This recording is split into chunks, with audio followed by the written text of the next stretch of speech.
That's letting me know that it came through. Great. Everything's where it's supposed to be. Okay. So, I believe we're on to chapter 2 now. Colonization and conflicts. I know that's hard to see, but don't worry about it. I was messing around with different backgrounds. I was like, oh, that looks nice, and didn't realize that the font was also in white, and it didn't really work out for half of it. This is the next chapter. 1550 to 1680, so about a century of time is going to pass here, other than the last one, which was like, 30,000 years or so. Again, just as a reminder, the test will be after chapter 3. It'll be every 3 chapters will be a test, so still got time yet. Also, as a reminder, the first paper is due at the beginning of October, so we still got a little ways out before you got to worry about that. But it is coming, so just FYI.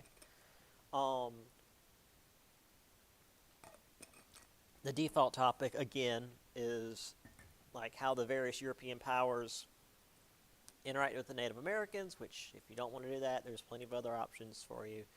But if that's what you want to do, these first 2 chapters are going to be mostly where you're going to look. Because the first one was mostly Spain, and this next chapter will be talking about France and Britain, and a little bit of the Dutch as well. The Dutch were there. So, any questions before we get started from you guys? All set? Cool. All right. Now, we do have to go back to Europe for a little bit. And when I say a little bit, this is probably going to be half the class today because, it's one section in the book, one little subsection even. But this was an entire chapter in my European history class. So it's hard not to expand on a little bit. So there have been issues with the Catholic Church going as far back as the 1500s, and I would argue even before then, because there had always been issues with like the Catholic Church having too much power, and then the various empires wanting more power, and then it just going back and forth, way back. Papal involvement among monarchs, because that had been a thing, really at this point. I don't think the imperial papacy was as much of a thing as it used to have been, but like pre-Renaissance, the papacy was the strongest thing in Europe. Like if there were 2 countries that had, or actually rather than that, that's not even a good example. If a country disagreed with the Pope, or if the king, I should say, disagreed with the Pope, the Pope could essentially just declare the king illegitimate, and therefore his people wouldn't have to listen to him. And then also any other kingdoms around him could legally, air quotes, by the order of the Pope, attack and conquer his kingdom because it was no longer being run by a good Christian anymore. So, yeah, the Pope had a lot of power in the Middle Ages. A lot of corruption among church officials, immorality, ignorance, absenteeism, because a lot of the clergy would hold multiple offices, and needless to say, you can't be more than one place at the same time. Although I might be doing a little bit of that with doing online classes and this at the same time, but that doesn't really count. That'd be like me saying that I'm teaching, in Colombia and in Florence and down in Myrtle Beach all at the same time, but not using the technology of the internet that I'm supposed to physically be there and like have an office and have a tenure and something, and that's how this worked. So this eventually led to Martin Luther, who pushed against Pope Leo X and the various German bishops enacting of indulgences. Now, that's usually like the big thing that we learn about when it comes to the Protestant Reformation. It's like, oh, it was the indulgences. that was like the final straw. This had been building up for decades, if not centuries. But the indulgences thing was the final, like, this is going too far. The reason being, a little bit of Catholic background here, which also has to do with, like, Dante's Divine Comedy, with the part with the purgatory. The idea was that when you died, unless you had done, like, a very, very like, really intense, you're definitely going to hell sin, everyone goes to purgatory, and then you just sort of, like, work your way through. Either you drop down to hell or you rise up to heaven, and purgatory is not, like, an awful place, but it's not a great place. And the assumption was any good Catholic will go to purgatory and then work their way through and eventually get to heaven. And that could take upwards of hundreds of years, according to Catholic theology. And the idea of the indulgences was you basically paid the church, and they would talk to God and would speed your dead loved one's soul through purgatory. There's a couple of problems with that. One, you're paying to get your loved one's soul through purgatory. Two, purgatory is never mentioned in the Bible. That was made up by Dante in the Divine Comedy, which was never meant to be like a theological thing. He was writing a fan fiction on himself hanging out with Virgil and, seeing all the people he hated in hell. Yeah. Also, there was this issue of, do we have it here? Yeah. That people should be able to read and interpret the Bible for themselves, because at the time, Scripture was only written in Latin, and the only people who could read and understand Latin were the people in the church. And by the people in the church, I mean, like, the bishops and the clergy. Like, you had to be part of the clergy to learn Latin. Latin was not a language people used anymore. Which is to say that when you went to church, when you went to Mass, you didn't know what it said in the Bible. And so the priest up at the pulpit, or whatever that was called in a Catholic church, could say whatever the hell he wanted, and you wouldn't have any idea one way or the other. I mean, obviously they stuck to certain themes, but when you get to ideas like purgatory and indulgences and stuff, like, they're clearly making shit up. Middle, there was a whole thing. Martin Luther did not want to create a break from the Catholic Church. He wanted to reform the Catholic Church. That didn't work out. Because the Catholic Church, if anything, especially back then, was literally violently opposed to any condemnation of its actions. And it's surprising that Luther survived at all.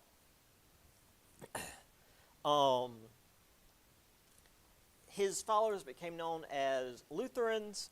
The people in general who broke away from Catholicism were known as Protestants due to their protesting of Catholic practices and some other events, but again, don't worry about it.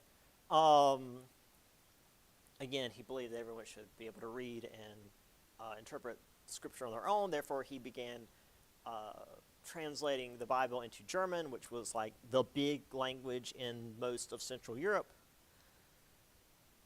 He also attacked the church's indulgences and corruption, which also brought a lot of the wealthy to his side. So it wasn't just like a peasant revolt over this. There was a lot of people who joined in on this for various reasons.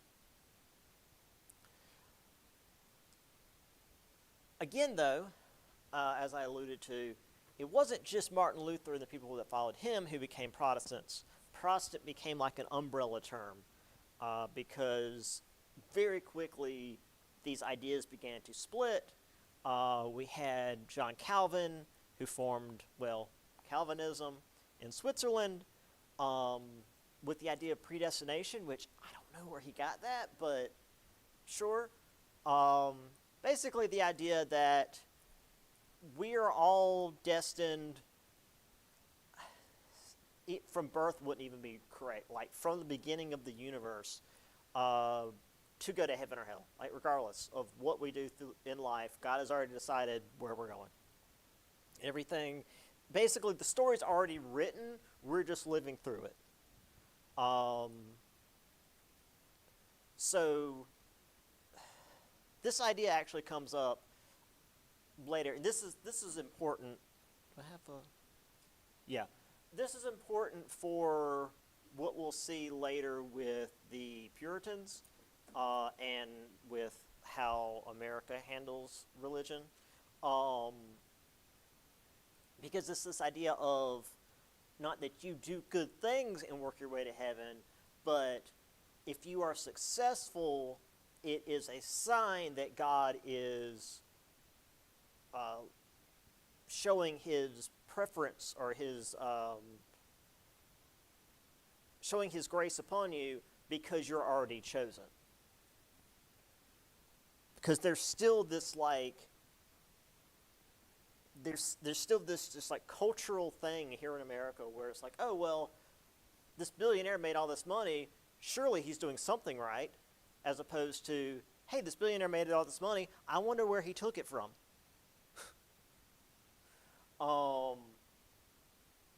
Because of this old idea, which we'll get more into later, more specifically, but this is where it started. Also, then England, there was this whole thing. Originally, King Henry VIII was like a staunch defender of Catholicism, but then he wanted a divorce from his wife, which, by the way, he had gotten special papal dispensation to marry the woman that he married because she was the widow of his brother, who also happened to be the daughter of the King of Spain, and that was a very important political alliance. But then she failed to give him a son, so he's like, hey, Pope, even though you, like, really broke a lot of rules to get me this marriage, can you maybe make that marriage not a thing anymore so I can marry this, like, this very young lady in my court? Because we're definitely already banging and she's pregnant, so do that for us. And the Pope's like, I've already broken a lot of rules already. We're not doing that. So the king decided, screw it, we're going to have our own Catholic Church without the Catholic part. So the Church of England, or Anglicanism as it came to be known, at the time was just Catholicism without the Pope. They just took the Pope out and put the king as the head of the church. And as we'll see going forward, the Anglican Church, or the Church of England, that's interchangeable, is just like another arm of the government. That's just very, very different from, the idea of the separation of church and state, which is why that's like part of what the Founding Fathers were big on, because they came from where the church and state were very much unified.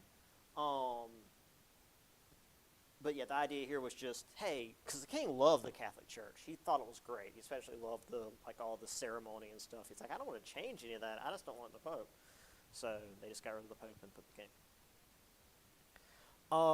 This is the Council of Worms, I believe, where Martin Luther and I don't remember the name of the guy he was arguing with. It was just like this Catholic leader, and they argued the points of both sides.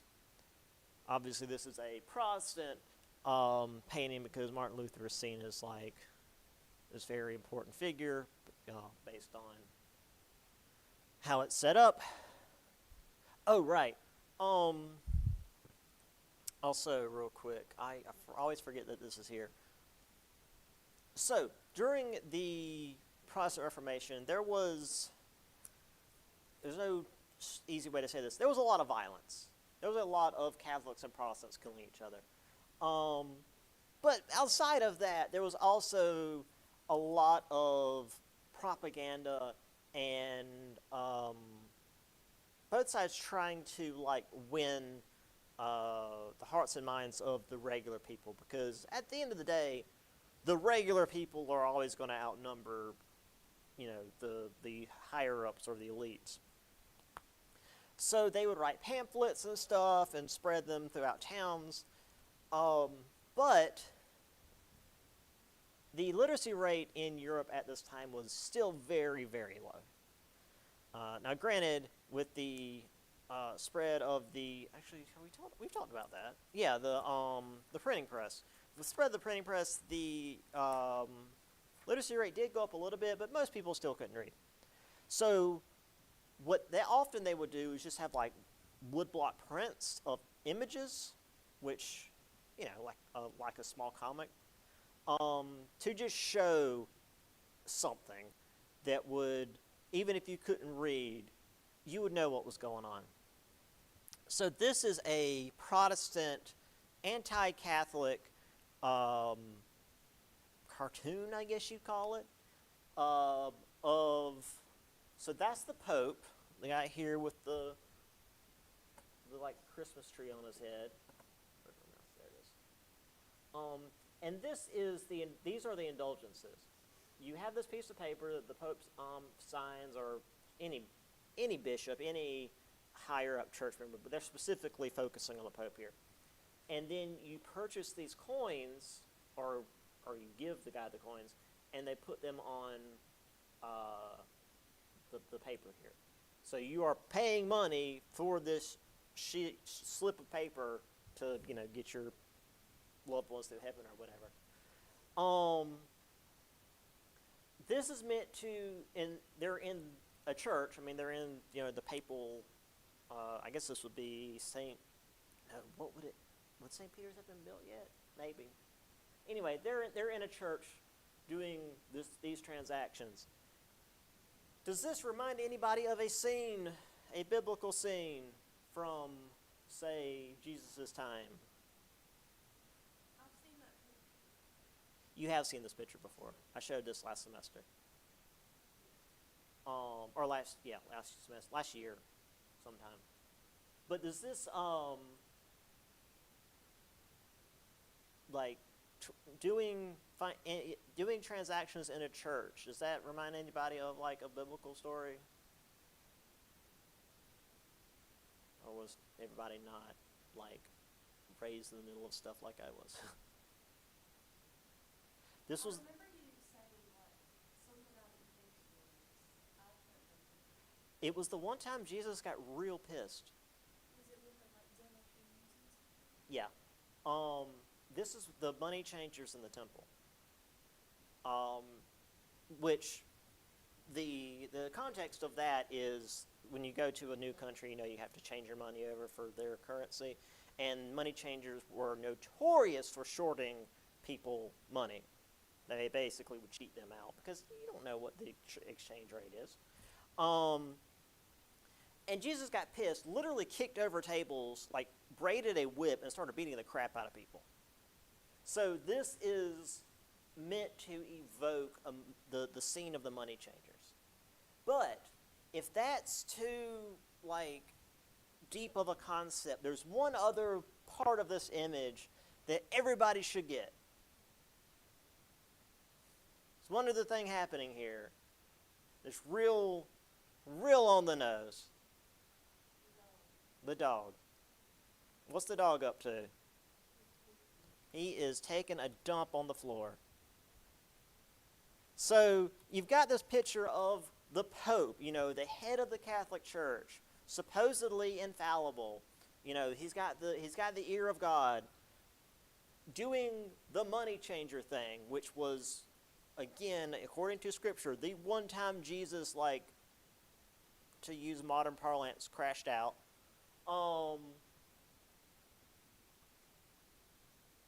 And if that's not enough, there's a dog pooping in the corner. So yeah, this is probably my favorite Protestant Reformation image. It's real good.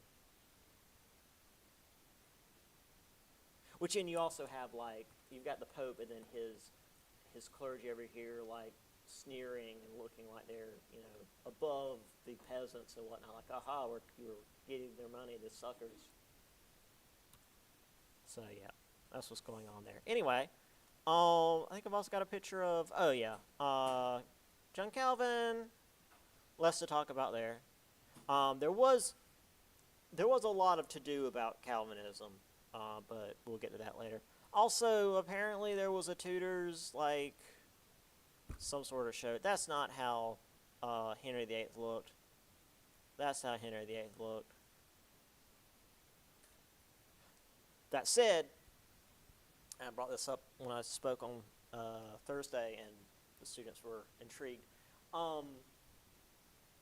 Very specifically showing off his calves, because at this time in history, having strong calves was seen as like the epitome of manliness, which is also why at the time a lot of men wore high heels, because having high heels shows off your calves. Which is why the image of Louis XIV, the big one that we always see, which we will talk about when we get to that part of history, he's very much wearing like bright red high heels, so you can really see those calves. Don't talk to me about historical gender norms. Things change. People are dumb. Anyway, for the most part, throughout Spain and France, that had strong central governments and strong ties to the Catholic Church, were able to largely quash Protestantism within their borders. That said, there was still quite a bit of Catholicism within France. I'll get to that in a minute. Not as big of a deal for our purposes, but they still existed. And the church began a counter-reformation, which is to say, they addressed some of the issues that the Protestants brought up, corruption, indulgences, various financial abuses. Some of these were addressed, which Martin Luther was very pleased about, because that was the whole point of bringing the issues up, was not, hey, you're doing this bad stuff, I'm going to take all my friends and leave. It was, hey, you're doing all this bad stuff, we need to fix it. But some of the issues, such as indulgences, well, eventually they were phased out. But, like, some of the things went from doctrine to dogma, which you guys don't need to worry about for the sake of this class. But if you ever hear those terms, doctrine is like, these are the rules, borderline laws of the church. Dogma is, don't even look at it weird or like you're going to hell. Dogma, you don't question.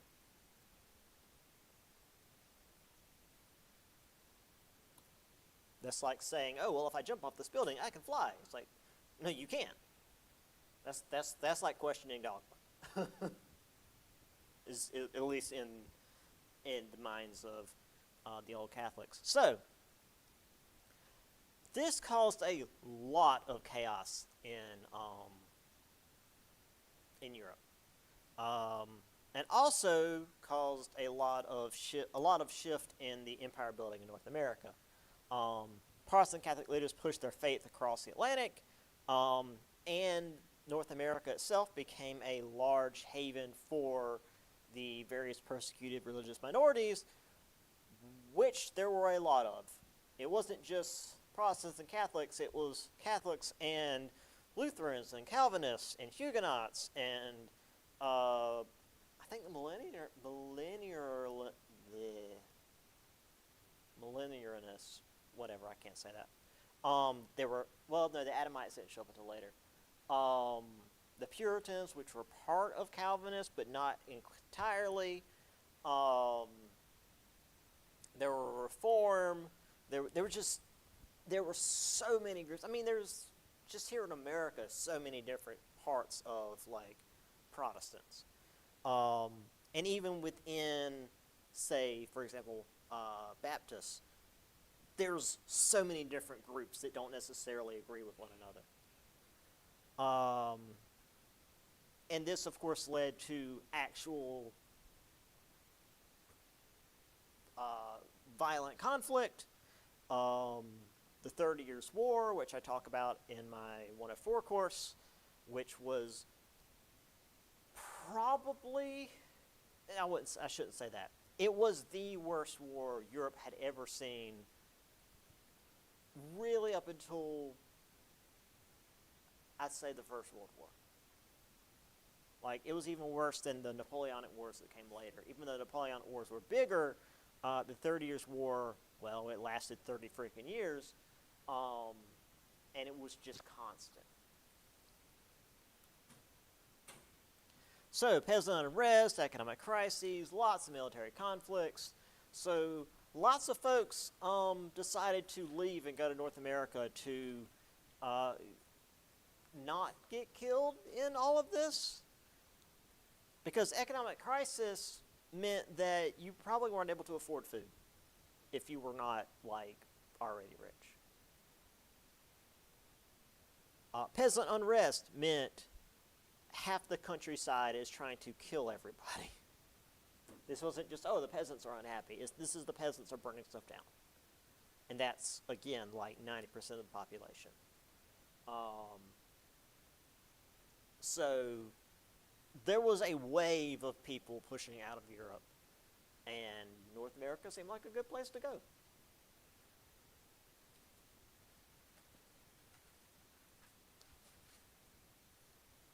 And there's the Council of Trent. Got the cardinals up here in red, and the rest of these are, I would assume, bishops.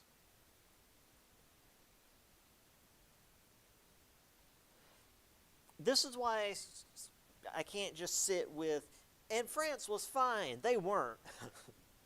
The green is the Catholic. This weird polka dot, I don't know why they went with like a white with green polka dot. That's so weird. That was the Huguenots or the Protestants. For some reason, the French Protestants were called Huguenots. I don't know. I'm not worried about it. But a number of the French nobility decided to go Protestant to try to break away from the king and maybe take power for themselves. And then a number of provinces just went neutral and didn't work with either side, which technically meant they weren't working with the king. So yeah, France wasn't in the best of shape. But compared to what used to be the Holy Roman Empire, it was in a lot better shape than this. The only Roman Catholic is that awful, like, lime green.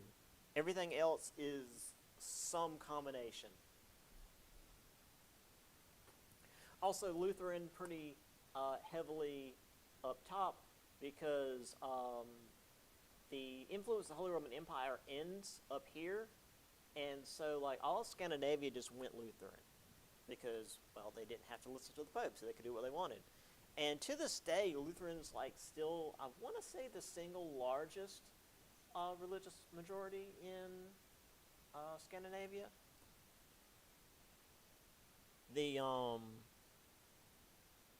There's still, like, this, there's a large group of growing, like, Norse pagans in Scandinavia. They're like going back to their old cultural roots. But as far as like single group, I think it's still Lutheran.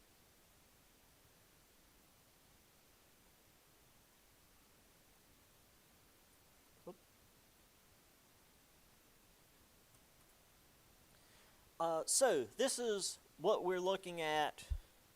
Well, starting here in just a minute. Spain's got most of this. Eventually, England's going to have the East Coast here. The Netherlands do end up with this little spot there, and then France up in what is modern-day Canada. Now you look at this, and if you were to just see this map and be like, okay, well, where do you see Like, who's going to be in charge in 100 years? It's like, well, obviously the Spanish. They've got the most land. They've got the most, holdover stuff. Well, we're going to get to that.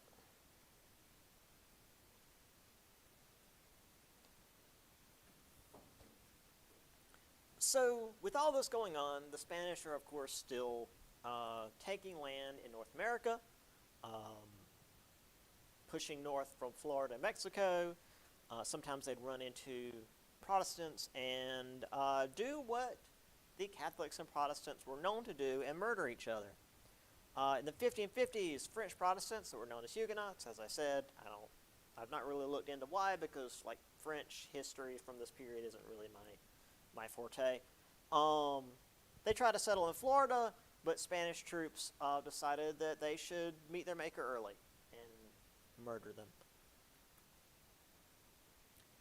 So after the Council of Trent, Spain decided that they should have missionaries instead of soldiers directing new settlements, and they began focusing on converting the Pueblo natives as opposed to, exterminating them. Which again, it's like, had this happened before, what would it look like if, like, the Aztecs, Maya, and Inca still existed to some extent? That'd be kind of cool.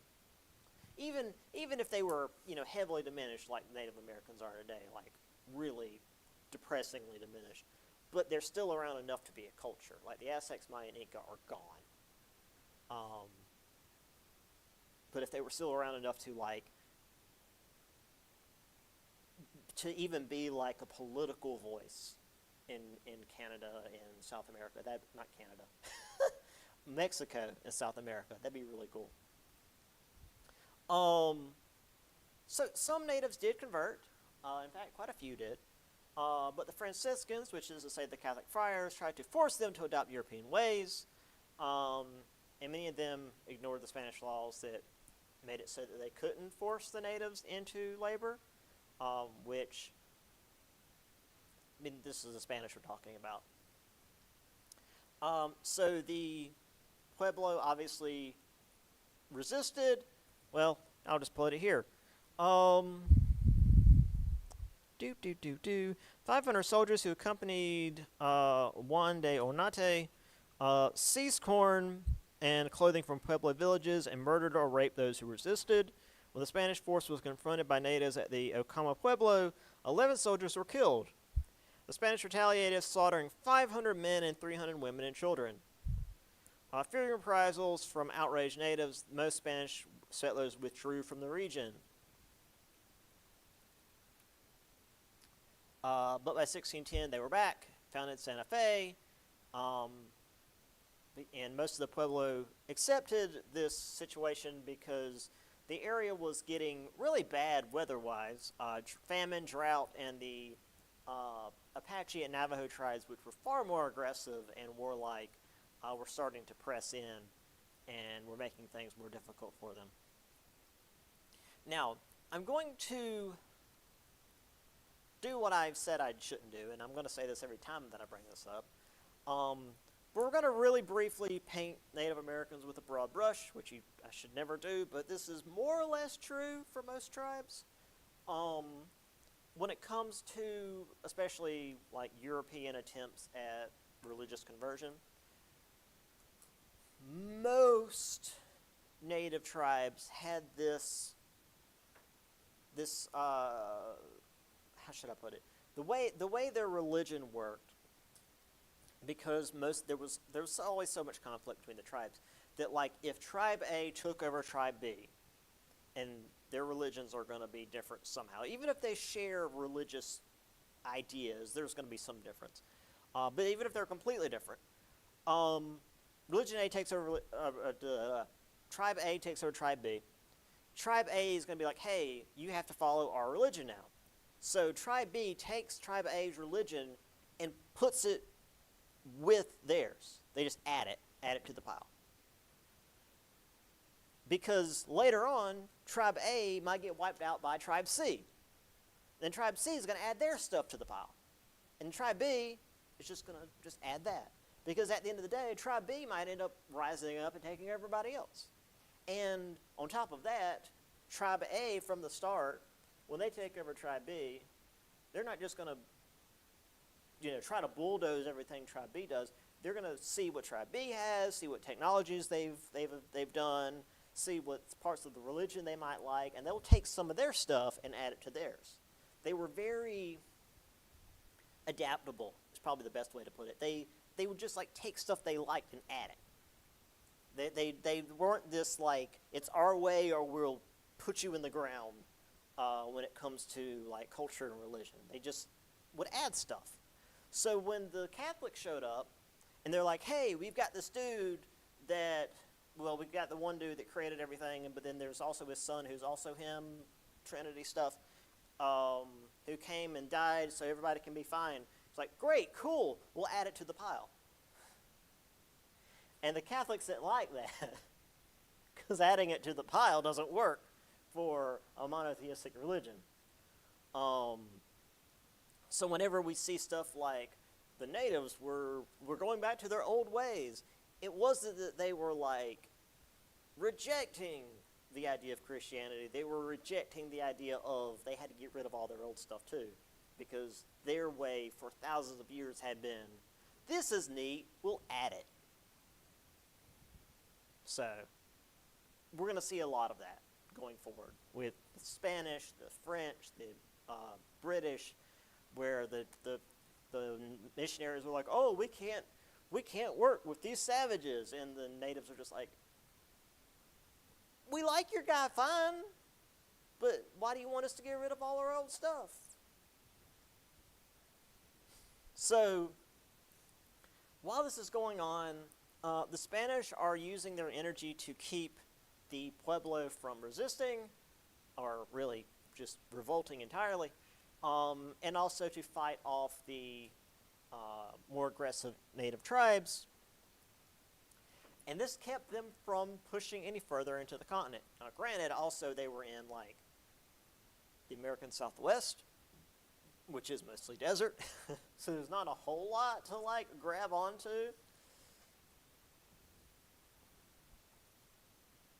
So it eventually led to this. Now this is 1713. So this is a little bit further than we're going to talk about in this chapter. But the French really expanded down into Louisiana, well, what would become Louisiana. They basically just followed the Mississippi River.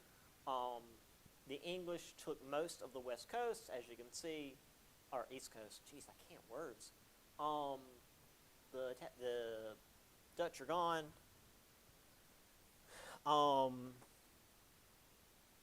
And the British got more land from the Treaty of Utrecht, but don't worry about that. That's, again, later. And the Spanish just hadn't really moved since that previous image. They're just still kind of there. Now, granted, they've got, like, all of Central and South America, but North America is really out of their grasp at this point. I mean, you've got Florida, but pretty much everything south of this is swamp. Let's be real, which granted a lot of this up here is swamp too. But like all this down here, that's Everglades. You're not doing anything with that.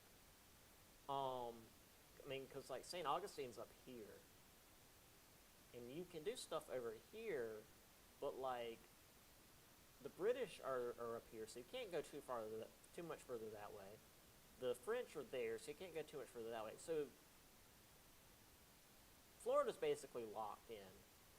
You could, they do eventually get into like California this way, but like there's not much you can do up here. It's the Rocky Mountains and desert. And then if you want to try to go along the Mississippi where there's stuff, well, the French are already there. So yeah, the Spanish got locked out. So there's some missionaries in all black in the middle of the freaking desert. Fantastic. There they are, being nice to the Pueblo.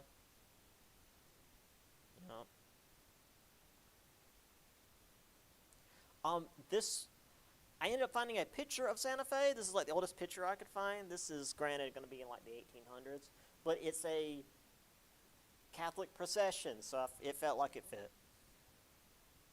And granted, in the 1800s, Santa Fe would have still been Mexican territory, I do believe. So, yeah, we wouldn't have had Spanish-American War. It would have been close. Well, it either would have just come under American control or would have still been Spanish. But this very much still would have been like the culture.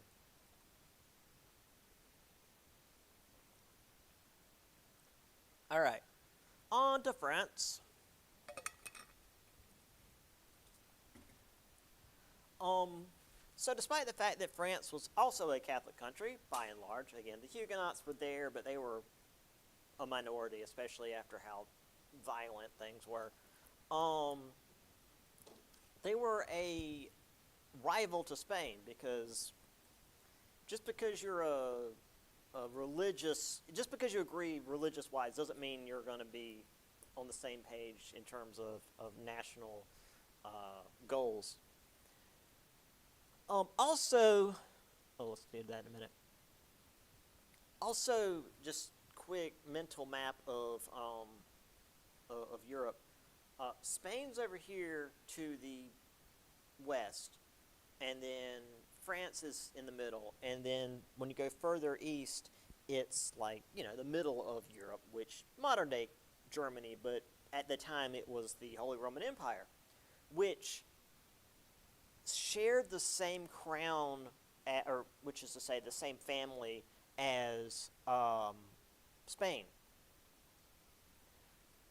which meant two things. One, France was surrounded, which wasn't good for France.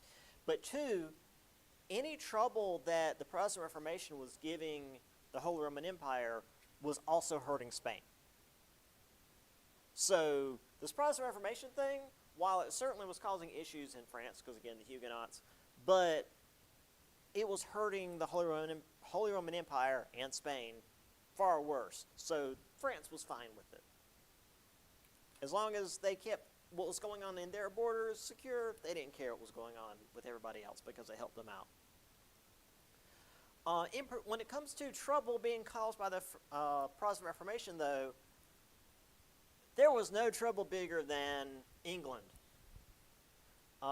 Again, ironically, because their Protestant Reformation was just because the king wanted a son and ended up getting married like 8 times and 6 times. And his son was sickly and died at like 6 years old. And then his daughter that he didn't want ends up as like one of the greatest rulers of England. In Europe, really, ever. Elizabeth I was, it's hard to say in a short period of time how good of a ruler she was for England. She was working closely with the Netherlands, which had been at war with Spain for its very existence for a long time, which of course immediately joined the Protestants to just do their best to be anti-Spain. She also assented to Sir Francis Drake's raids on Spanish treasure galleons, which is to say he was a privateer, which is to further say he was a pirate that was being directly paid by the British Crown. Imagine being a pirate and you're on the side of the British.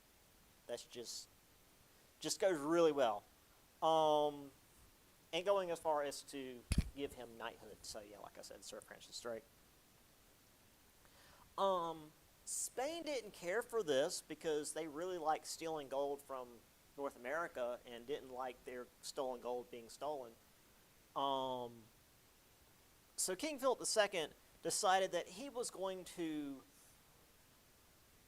if not invade England, at least completely wipe out their navy and possibly burn their naval towns or port cities, the stuff by the ocean. So he sent the Spanish Armada, which was, at that time in history, the largest naval fleet ever assembled. And at no point in history had a larger fleet ever been built up until, like, Napoleon, really. So the English, who it's weird to say didn't have a strong navy at the time, were desperately fighting alongside the Dutch with their much smaller ships, managed to outmaneuver the massive Spanish ships and basically send them home with a bloody nose. Unfortunately for the Spanish, because sailing ships can't just turn around and go back the way they came from, had to go around England to go back to Spain, and then a big storm came up and destroyed pretty much the entire fleet. And in that moment, Spain went from probably the most powerful country in the world, at least in European terms. I don't know what Japan and China were up to at the time. The most powerful, like, international empire to maybe top 5. It would never again be a major power in the world. We're never going to see Spain as, like, an important force. It's going to be it's going to be a footnote from now on. And since the Spanish fleet is pretty much underwater, the rest of Europe can now go back and forth from the North America as much as they wanted. Because it wasn't just like they weren't interested in North America, they had to get around the Spanish ships. Because if you're a British ship and you run across a Spanish ship, they could fire on you if they felt like it. Because you're always sort of at war with other nations.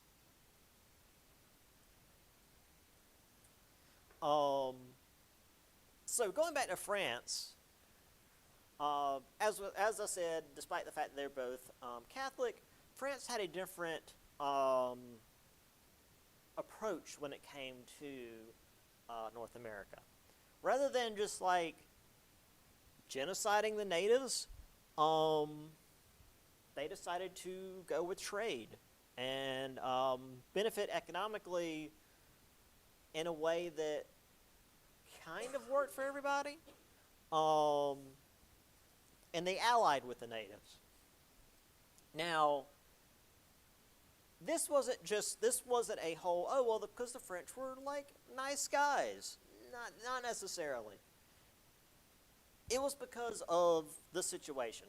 Now, one of the parts of the situation was there were no cities made of gold.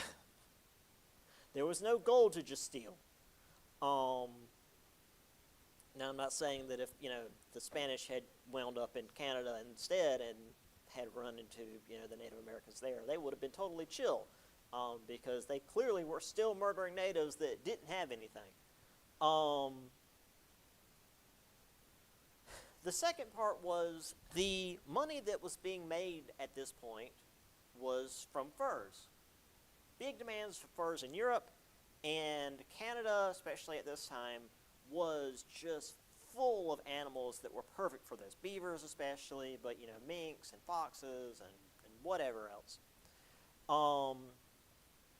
Now, French trappers were probably some of the best in the world at the time. Again, at least among Europeans. But if they just went to North America, made friends with the natives, traded them like iron tools and mirrors and stuff, and said, hey, could you go out and get us some animal furs? They could get way more for way less effort. And while like iron tools and mirrors and stuff were, I wouldn't say basically valueless to the Europeans, but close enough. To the natives, they were worth a lot because they didn't have easy access to iron. They didn't have the technology to make mirrors. These were like high value items to them. So while sure the Europeans were potentially getting more, they were really making money off of this. To the natives, they were still doing pretty good because like going out and hunting animals was kind of their thing anyway. So we'll just get a few more and come back and like make some real good profit. Oh yeah. So here is Elizabeth knighting Sir Francis Drake for him being a good pirate. This is a really famous portrait of Queen Elizabeth with the Spanish Armada there on the left, and then the after, which is really well depicted in the movie. I think it's called Elizabeth: The Golden Age, where she's at court, we're in the royal court, and one of the Spanish delegates is there, and he's making some pretty crass insinuations, basically that he knows where the pirates are coming from, where Francis Drake is coming from, and essentially that the money leads back to Elizabeth, but specifically to her bed, and like her guards get ready to draw their swords on this guy for insulting her, and delegate says something along the lines of like, well, because we were with the Catholic Church, we can control the winds because we've got God behind us, and we're going to send the winds will destroy you, which is to say the Spanish Armada. And as he's leaving, she yells out, "I too can command the wind, sir," and it like smash cuts to this of like the Spanish fleet's burning and sinking, and the skies are just like pitch black. Now, granted, in the movie, it's shown with like her on the cliff watching this happen. Unless she went to Ireland to watch this happen, she wouldn't have seen the ships being destroyed by the storm. But regardless, it's a really good transition. Speaking of which, there were a couple of battles here in the Channel, and then the ships had to go around, and then the storm hit, and they were just smashed against the rocky coast of Ireland. Now, real quick aside, again,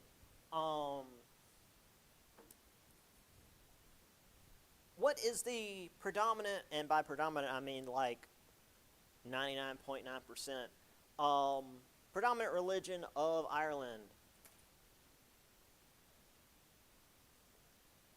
To the point that it's like a stereotype.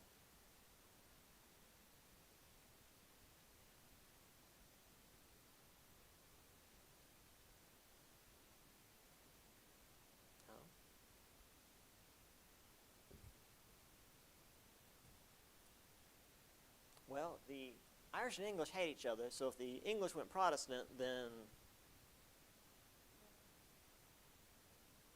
the English and Irish hate each other. So if the English are Protestant, then what are the Irish? Right.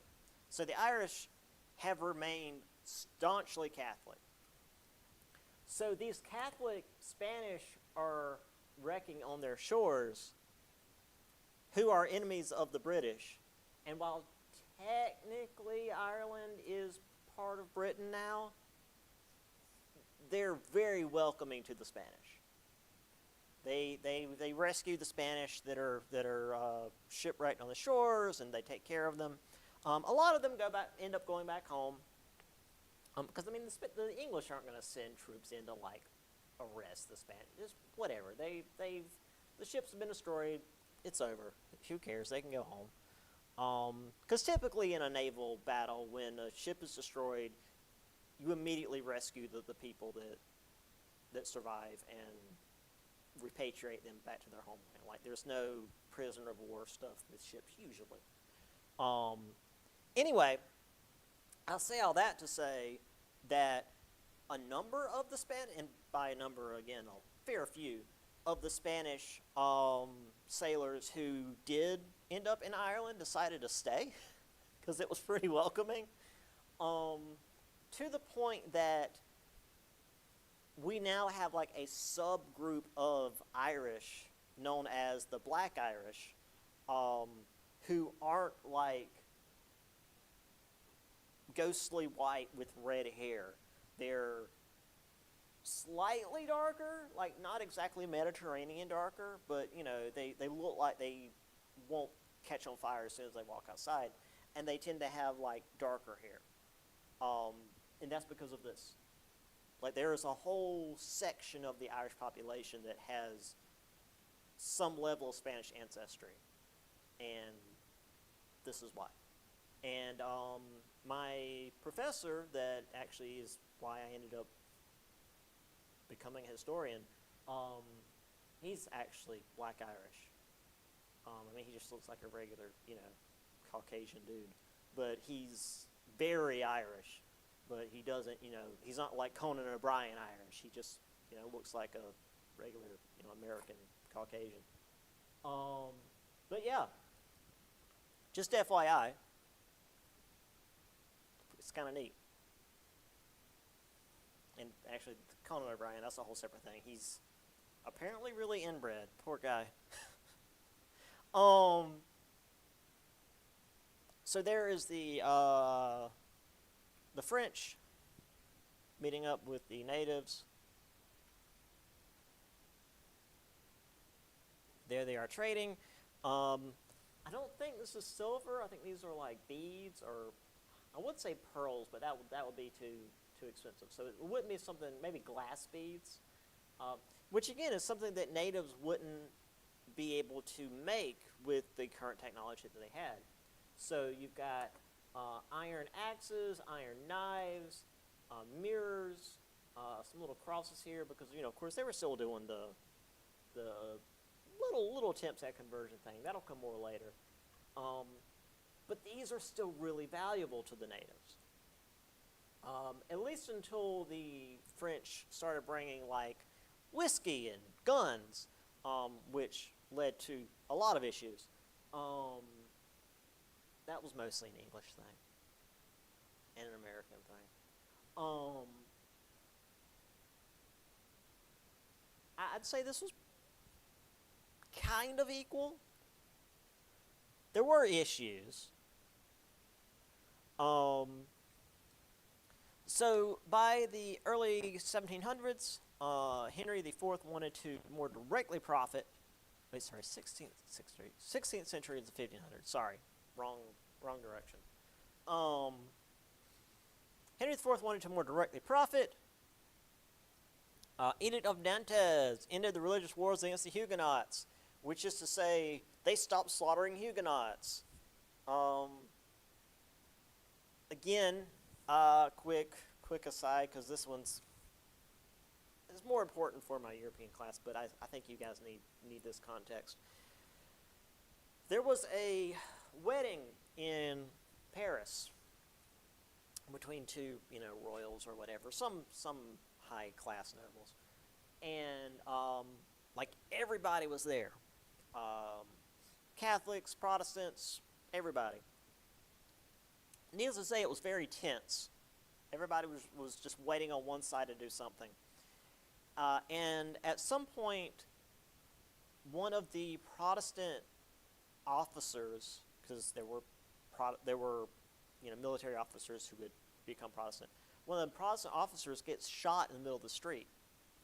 Didn't kill him, but it was enough that everybody starts freaking out. And since the people who were running Paris were the Catholics, they shut all the gates out of the city and began butchering the Protestants.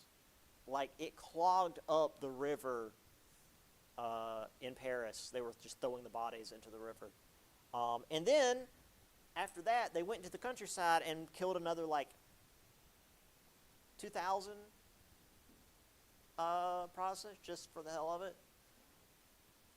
It got so bad that Ivan IV, who, if you're not aware, is Ivan the Terrible from Russia, sent a message to France and told them they need to chill out. So, if things were so bad in France that the guy who kills his people for fun was telling them they need to lay off, things were really bad in France for a while. So, this is a really good thing.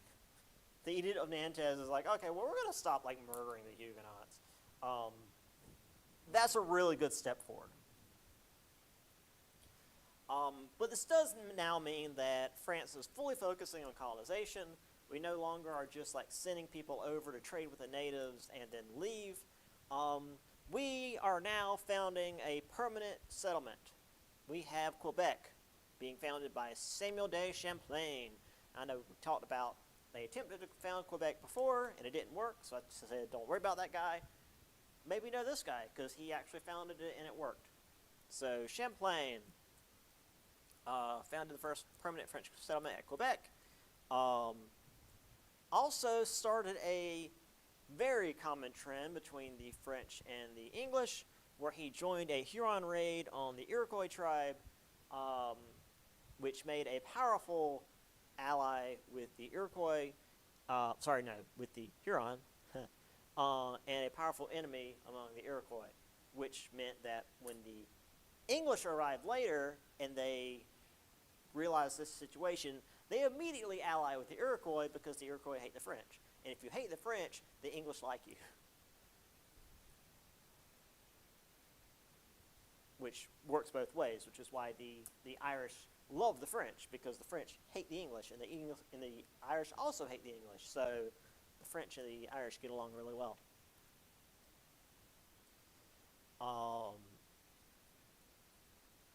Still, though, Quebec was not what we would start seeing with early English settlements.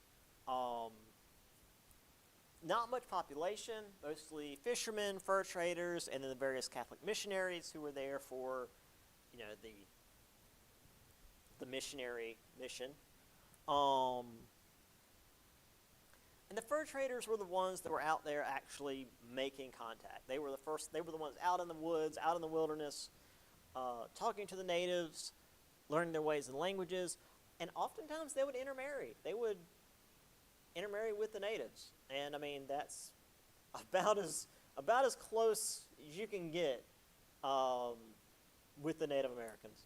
Obviously, this did not please the Jesuit missionaries. Jesuit is a branch of Catholicism.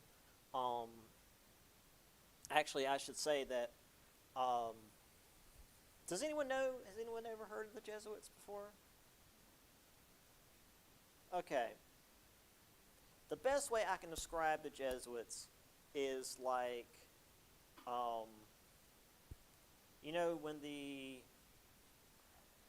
when either the Mormons or the Jehovah's Witness come and knock on your door and ask if you've heard the good news. These guys kick your door down and they have a sword. You either hear the good news or you go to the ground. So, yeah, they were very aggressive. The Jesuits were, at the same time, missionaries and soldiers.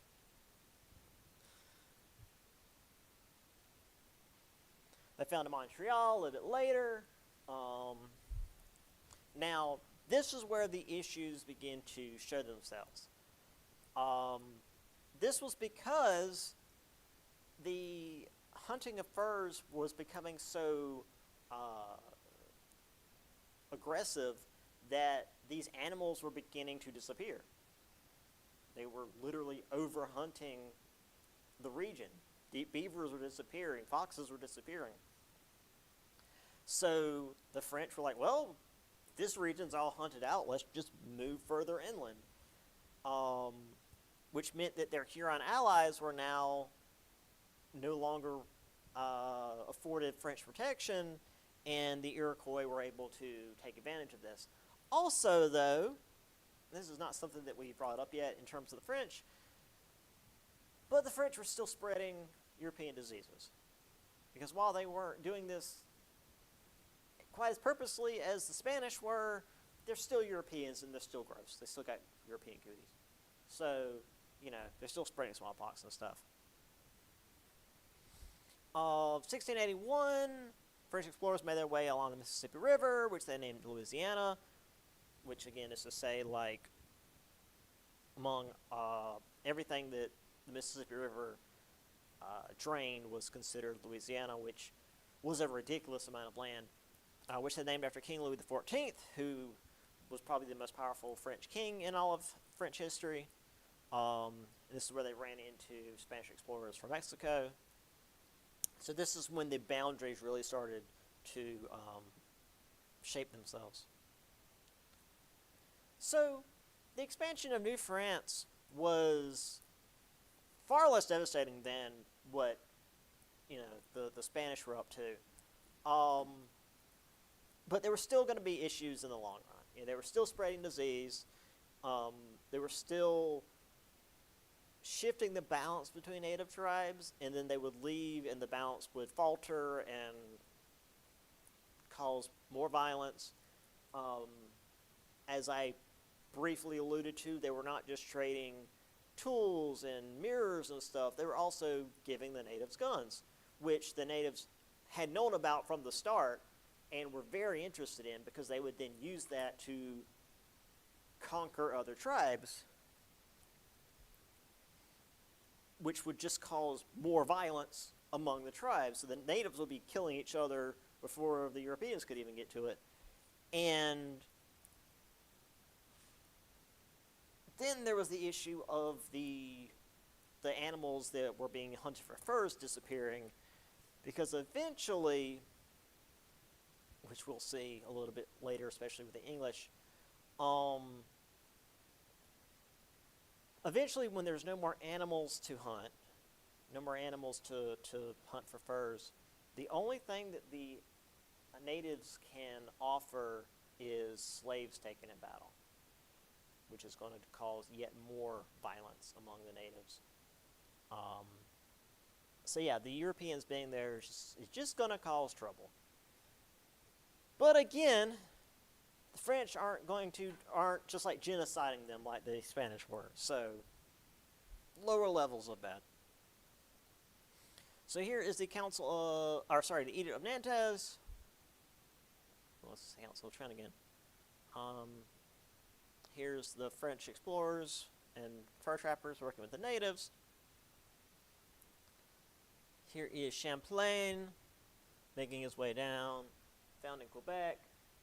Also made his way down into almost to Lake Ontario. Oh, there's Lake Huron, Lake Ontario. Again, still really looking for that Northwest Passage.